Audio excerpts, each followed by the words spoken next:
अस्सलाम वालेकुम everyone, this is B Akbar. Hopes आप सब लोग ठीक होंगे और मेरी वीडियोस आपको पसंद आ रही होंगी। आज ही हम लोग कर रहे हैं CS621 का वीक 10। मुझे उम्मीद है कि वीक 9 तक आपको समझ आ चुका होगा। तो चलिए अपनी वीडियो करते हैं स्टार्ट। वीक 10 के अंदर हमारे पास सबसे इम्पोर्टेंट जो चीज़ चलती है वो है मैसेजेस की, यानी introduction to message passing. Message passing है क्या?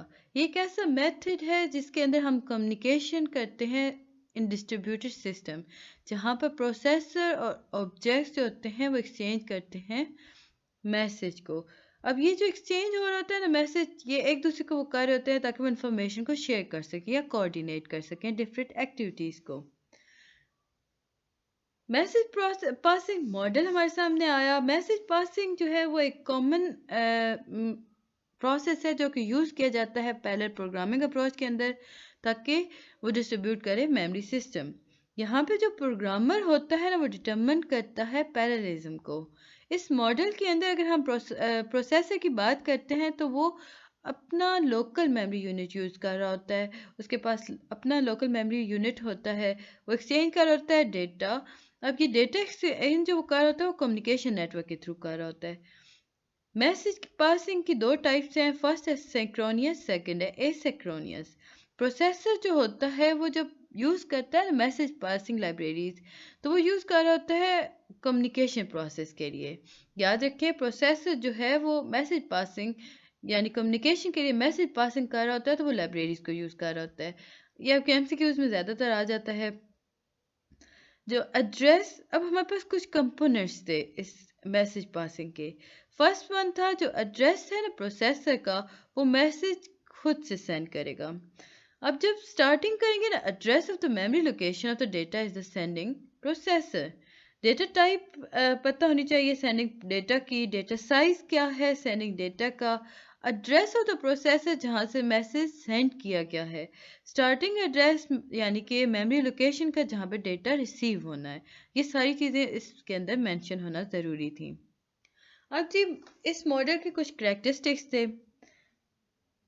सेट ऑफ टास्क यूज़ किए गए थे ताकि जो लोकल मेमोरी है वो कंप्यूटेशन के दरमियान आराम से वर्क कर सके, यूज़ की जा सके। मल्टीपल टास्क जो हैं वो यूज़ किए जाते हैं फिज़िकल मशीन पर, और वो फिज़िकल मशीन जो होती है वो सेम होती है, और as well across arbitrary number of a machine. याद रखें, अगर हम एक टास्क की बात करते हैं तो ऑन लोकल मेमोरी को यूज़ कर रहा है कंप्यूटेशन के लिए। मल्टीपल टास्क जो हैं वो सेम फिजिकल मशीन को यूज़ कर रहे हैं, and arbitrary number of machine को भी यूज़ करते हैं। टास्क जो होते हैं वो एक्सचेंज किए जाते हैं डेटा। अब टास्क जो होते हैं वो डेटा को एक्सचेंज करते हैं, तो वो कैसे करेंगे? वो कम्युनिकेशन के थ्रू। अब वो क्या कम्युनिकेट करेंगे? वो मैसेज को सेंड और रिसीव करेंगे। नेक्स्ट आपके पास एब्रीवेशन है MPI की। अब MPI है क्या? Message passing interface. अब मैसेज पासिंग इंटरफेस क्या है? ये एक ऐसा प्रोसेस है जो कि प्रोग्राम काउंटर और एड्रेस स्पेस को देखता है। प्रोसेसर जो होता है उसमें मल्टीपल थ्रेड्स होते हैं, जैसे कि हमने शुरू में देखा।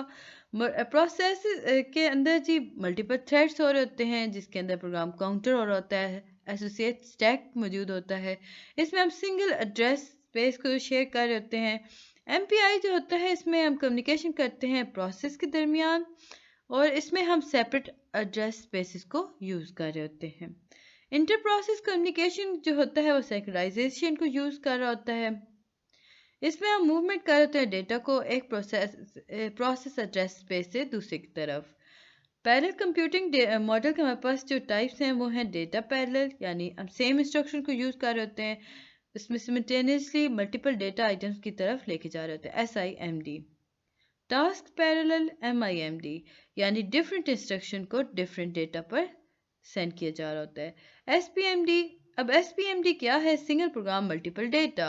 ये नॉट सिंक्रोनाइज्ड होता है। इसमें हम इंडिविजुअल ऑपरेशन लेवल पर जब जाते हैं तो ये नॉट सिंक्रोनाइजेशन शो करता है।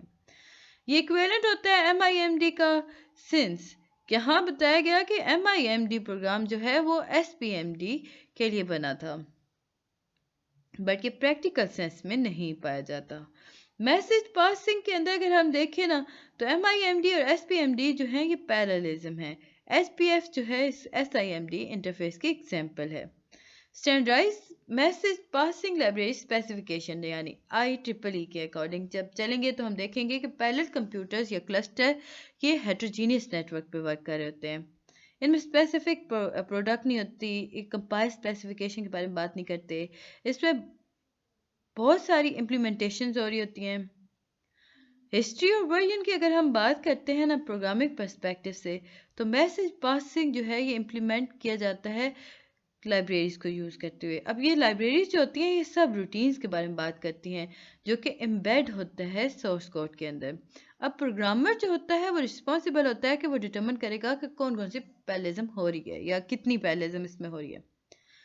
अगर हिस्टोरिकली देखा जाए तो variety of message passing libraries have been available since 1980 ही से मैसेज पासिंग लाइब्रेरीज पाई जाती थी। 1992 के अंदर MPI फॉर्म किया गया था जिसका प्राइमरी गोल था कि वो इस्टेब्लिश करेगा standard interface of message passing implementation. MPI जो है वो डिफैक्टो इंडस्ट्री के अंदर यूज़ किया गया जिसके अंदर हम मैसेज पासिंग करते हैं। इसमें हम विचुअली रिप्लेस कर देते हैं दूसरे मैसेज पासिंग इम्प्लीमेंटेशन को और प्रोडक्ट वर्क हमारे सामने आ जाता है। याद रखें पॉपुलर प्रोग्रामिंग कंप्यूटिंग प्लेटफॉर्म को अगर हम देखें ना तो हमारे पास वन इम्प्लीमेंटेशन में आता है MPI। तो MPI जो है ये बहुत ज़्यादा एडवांस फॉर्म था, लेकिन फर्दर मूव हुआ तो ये जो फुल इम्प्लीमेंटेशन MPI की हुई ना वो MPI 2 में हुई। इसमें हम अगर बात करें ना शेयर्ड मेमोरी आर्किटेक्चर की, तो MPI जो होता है वो इम्प्लीमेंट करता है वो वर्क या वो नेटवर्क जो के या वो टास्क कम्युनिकेशन के वो टास्क जो कि यूज़ नहीं किए जा रहे होते। यानी कि इसका एक डिसएडवांटेज ये भी था लाइब्रेरी इंटरफेस। अब लाइब्रेरी इंटरफेस क्या है, इसमें हम बात करते हैं MPI को। MPI जो है वो एक स्पेसिफिकेशन है जिसके अंदर डेवलपर और यूज़र दोनों मैसेज पासिंग लाइब्रेरीज को यूज़ कर रहे होते हैं। अगर मैं कहूँ कि it is not a library, but ये स्पेसिफिकेशन है कि लाइब्रेरी कैसे वर्क करेगी। मैसेज पासिंग लाइब्रेरी स्पेसिफिकेशन के अंदर हमारे पास आता है एक्सटेंडेड मैसेज पासिंग मॉडल, और ये कहा गया कि लैंग्वेज नहीं है बट ये ना ही ये कंपाइलर स्पेसिफिकेशन है। MPI जो है वो प्रोवाइड करता है पावरफुल एफिशिएंट और portable way to express parallel program. MPI जो है एक्सप्लिसिटली डिज़ाइन करता है ताकि वो इनेबल कर सके लाइब्रेरीज को जो कि एलिमिनेट कर देती हैं मुख्तलिफ needs of user to learn. Portable होता है। कलेक्टिव ऑपरेशन की बात करें तो बैरियर सिंक्रोनाइजेशन हो रही होती है, इसमें गैदर किया जाता है, स्कैटर किए जाते हैं ऑपरेशन, ब्रॉडकास्ट और रिडक्शन के बारे में बात की जा रही होती है। MPI लाइब्रेरी कितनी बड़ी होगी, क्वेश्चन आता है कि how big is the MPI library. ये ह्यूज होती है, इसमें 125 फंक्शंस होते हैं और बेसिक अगर है तो इसमें 6 फंक्शंस हैं। इसके बाद जी हम फर्दर आगे बढ़ते हैं, तो आगे बढ़ने से पहले काइंडली मेरे चैनल को लाइक और सब्सक्राइब ज़रूर कर दें। वीडियो पसंद आती है तो कमेंट करें, कोई चीज़ नहीं समझ आ रही मुझसे पता कर लें। हम पेपर पॉइंट ऑफ व्यू से बात कर रहे हैं तो हम उसी के अकॉर्डिंग चलेंगे। मैसेज पासिंग प्रोग्रामिंग, मैं आपको श्योरिटी देती हूँ कि अगर आप मेरी वीडियोस देखते हैं तो आपको किसी भी हेल्पिंग मटेरियल की इसके बाद ज़रूरत नहीं रहती, ना आपको शॉर्ट क्वेश्चंस के लिए चाहिए ना ऑब्जेक्टिव के लिए, बिकॉज इस एक वीडियो में हम तीनों फॉर्मेट कवर करते हैं। डिस्ट्रीब्यूटेड मेमोरी प्रोसेसर जो होता है वो उसके अंदर लोकल डेटा पाया जाता है, यानी वो असेस करता है लोकल डेटा को। अब सेंडर प्रोसेस जो होता है ना वो सेंड कॉल तो करता है बट इसमें कुछ इश्यूज भी आ जाते हैं। अब रिसीवर प्रोसेस जो करता है वो भी बिकॉज सेंड करते हुए इश्यूज आ रहे थे तो रिसीव करते हुए भी उससे कुछ मैचिंग इश्यूज आ रहे होते हैं। Logical view of machine supporting की बात करें तो वो मैसेज पासिंग पैराडिग्म के बारे में बात करती है जिसमें पी को वो कहती है कि ये प्रोसेस है और हर एक के पास एक्सक्लूसिव एड्रेस स्पेस होना ज़रूरी है। हर डेटा एलिमेंट जो होता है वो मस्ट बिलोंग करे पार्टीशन ऑफ द स्पेस से। डेटा जो है वो एक्सप्लिसिटली पार्टीशन होता है या प्लेस किया जाता है। जितने भी इंटरेक्शन हो रहे होते हैं ना कि रीड ओनली और रीड और राइट, ये सारे के सारे cooperation of two process work कर रहे होते हैं। एक प्रोसेस जो होता है उसके पास डेटा होता है और दूसरा जो होता है उसे उस डेटा को असेस करना चाह रहा होता है। इसके बाद ही हम देखते हैं मैसेज प्रोग्रामिंग मॉडल के अंदर सिंक्रोनियस, हमारे पास डिफरेंट कम्युनिकेशन मॉडल्स हैं, मोड्स पाए जाते हैं। तो उन मोड्स के अंदर सबसे पहले आता है synchronous, asynchronous, blocking, non blocking, buffered, unbuffered. अब नॉन ब्लॉकिंग और ब्लॉकिंग क्या है? एक रूटीन जिसके अंदर नॉन ब्लॉकिंग पाया जाए वो गारंटी करती है complete regardless of external event, यानी कि वो बताएगा कि जो गारंटी करेगा कि आया ये जो मैंने डेटा रिसीव किया ये मैच किया या नहीं। ब्लॉकिंग जो है ये एक ऐसी रूटीन है जो कि कंप्लीट करती है अपना जितना भी कंप्लाइशन प्रोसेस कर रही होती है, ये डिपेंड करता है एक्सटर्नल इवेंट पर।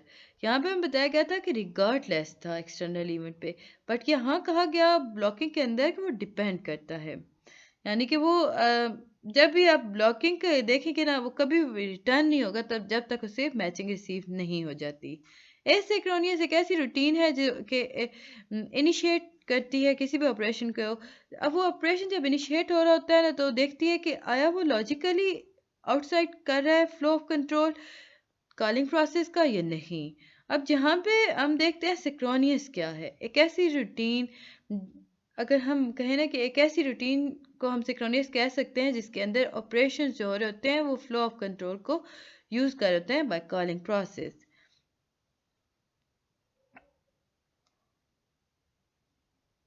यहाँ पे हमने लोकली लॉजिकली आउटसाइड कहा था, लेकिन यहाँ पे हम डायरेक्ट आउटसाइड कह रहे हैं, यानी कि उसका कंट्रोल जो होता है वो कॉलिंग प्रोसेस से हो रहा होता है।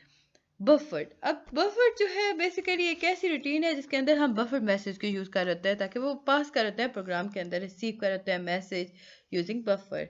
अनबफर्ड एक ऐसा प्रोसेस है जिसके अंदर हम स्पेसिफिक मैसेज पासिंग टास्क कर रहे होते हैं, जिसमें सेंडिंग और रिसीविंग मैसेज दो प्रोसेस के दरमियान हो रहा होता है।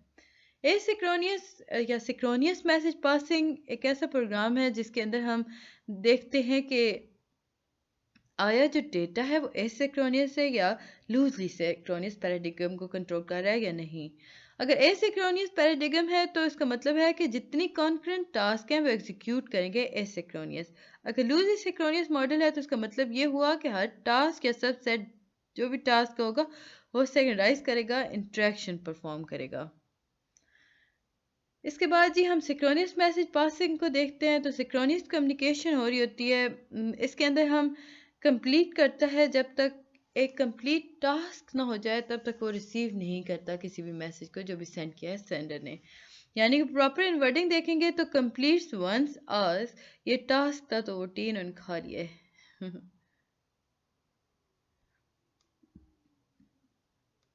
और ये रिसीव किया जाता है सेंडर से। कम्युनिकेशन जो हो रही होती है और सेकेंडराइजेशन की प्रोसेस हो रही होती है। हॉरिस कम्युनिकेटिंग सीक्वेंस प्रोसेस यूज़ किया गया था 1978 के अंदर। इसमें हमने ब्लॉक किया था सेंड रिसीव ऑपरेशंस को, अनबफर्ड कम्युनिकेशन यूज़ की गई थी। अब जी एसिंक्रोनियस मैसेज पासिंग, एसिंक्रोनियस कम्युनिकेशन के अंदर हम देखें तो कंप्लीट करता है, हमने जैसे कि बात की थी कि एसिंक्रोनियस के अंदर कम्युनिकेशन तब कंप्लीट होती है जब मैसेज रिसीव हो जाता है। इसमें 3 मोड्स यूज़ हो रहे होते हैं। स्टैंडर्ड सेंड, अब स्टैंडर्ड सेंड के अंदर कंप्लीट किया जाता है मैसेज सेंड, यानी कि मैसेज जो से सेंड किया होगा उसका पूरा प्रोसेस कंप्लीट किया जाता है, जिसमें हम मैसेज देखते हैं कि आया वो अराइव हुआ डेस्टिनेशन पर या नहीं। सेकंड है बफर सेंड, इसमें हम प्रोसेस को इमीडिएटली कंप्लीट करते हैं। अगर रिसीवर नहीं भी रेडी ना तो एमपीआई बफर मैसेज को लोकली बफर में सेव कर देगा। रेडी सेंड, अब रेडी सेंड में हम देखते हैं कि जो रिसीवर है वो रेडी है मैसेज को रिसीव करने के लिए या सेंड करने के लिए। अगर नहीं है तो मैसेज ड्रॉप हो जाएगा साइलेंटली। एसिंक्रोनस मैसेज पासिंग के अंदर हमारे पास बफर्ड कम्युनिकेशन आता है जिसकी वजह से हम इंक्रीज करते हैं कॉन्करेंसी को प्रोड्यूसर या कंज्यूमर की।